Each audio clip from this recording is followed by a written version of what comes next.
Hello and welcome to a quick draw challenge. We're going to be doing several quick draw challenges throughout the year. So a challenge actually is just what it sounds like. I'm going to give you a limited amount of time, a limited amount of supplies, and a little bit of friendly pressure to get you to see how creative you are under controlled circumstances. So a lot of times when we create or when we make, we sort of work in our own comfort zone. We work in our own comfort bubble, and therefore we're not comfortable to sort of be pushed outside of that bubble. So throughout the year, you're going to get different drawing challenges where I'm going to give you a limited amount of time. In this case, the drawing challenge is a 2-day challenge. You're only going to get 2 days. You're going to get a sheet of white paper, blank white paper, and you're going to get one cheap pen. And the cheap pen is key because I don't want you to erase and I don't want you to change your mind, and I want you to work so that everything is permanent, and you have to work through problems. That's really important because as an artist, if you are starting out, a lot of times you feel this need to fix or change and self-doubt. Well, with a pen, it's permanent. You're all in. So it's important that you do that. So we're going to be doing a very quick drawing from observation. I'm going to give you, as I said, a challenge. In this case, it's going to be a stool from the classroom, and it's going to be draped in a piece of fabric.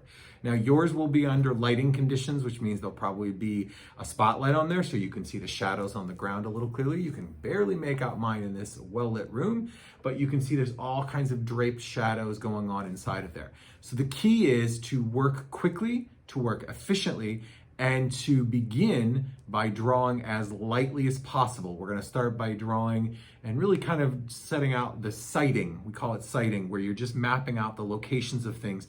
I sometimes call it the bones of the piece. So it's what's underneath, what's going to hold everything together, and then we're going to build the top of that. So I'm going to share with you a little example of sighting and then working our way into the finished detail. So I'm going to put the camera down so that you can see it on the paper, and we'll work our way through it.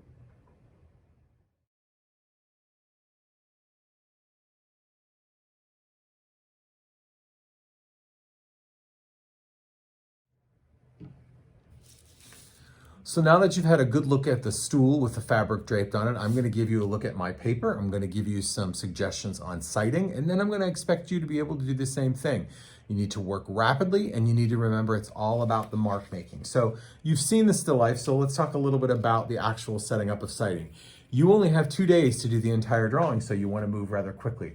So I'm going to look at some basics. I'm going to notice where the actual top of the stool is, and I'm going to see the relationship of the legs. I can see that one leg sits further in front, one leg sits further in back, and of course here, because of the angle I'm sitting at, this leg is slightly lower or higher, excuse me, and then I have one way in the background that actually gets pretty covered up by a piece of fabric. But for now, I just want to get the basics. So you can see, I know it may be hard, it's just the bones of the drawing. And from there, I'm going to map out very roughly what looks like a knot on my paper.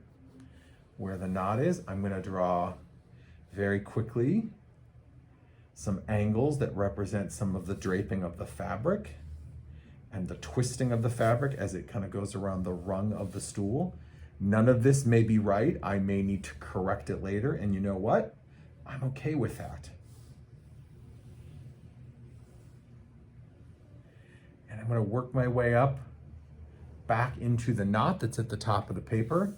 I'm going to look and see how the fabric drapes across the seat part of the stool. I notice it kind of comes at a diagonal, and I'm going to try to work as efficiently and yet realistically as possible. I see that I have a large draping of fabric that kind of loops out here, and I notice that it covers up most of the legs, with the exception of the front one that I eventually will have to draw. And I see that the fabric sort of hits the edge of the table and sits out there.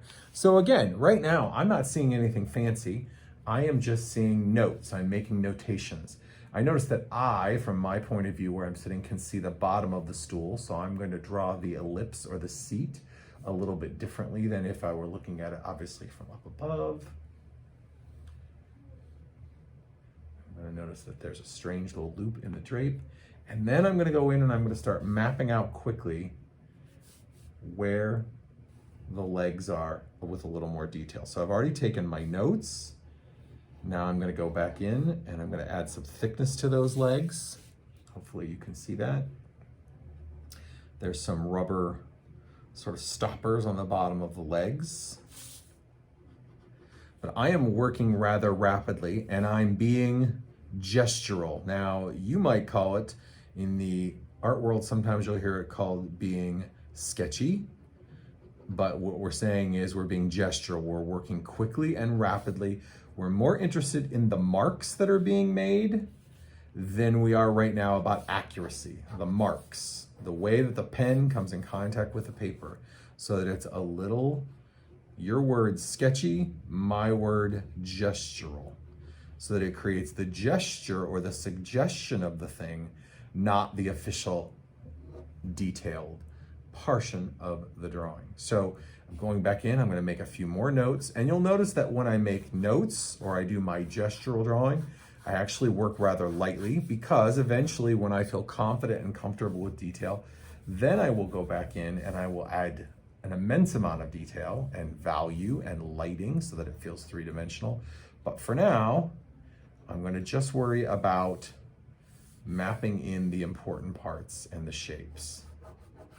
So there's just the beginning of my gestural drawing, sketchy drawing, heavy into marks.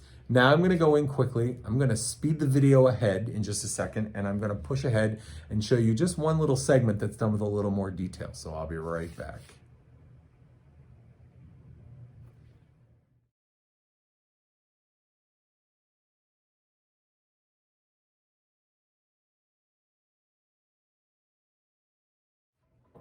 So here we go. About 8 to 10 minutes of time has elapsed. I've just started putting in now the value, and you can kind of see that in relationship to the knot at the top. You'll notice that I'm still using really heavy gestural marks. I'm going to bring it really close to the screen so that you can see that.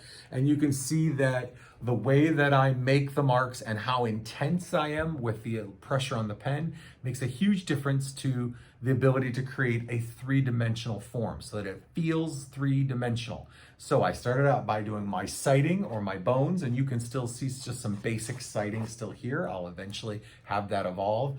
And here I started building up detail and information about the actual fabric. So remember, you're going to be graded on several things.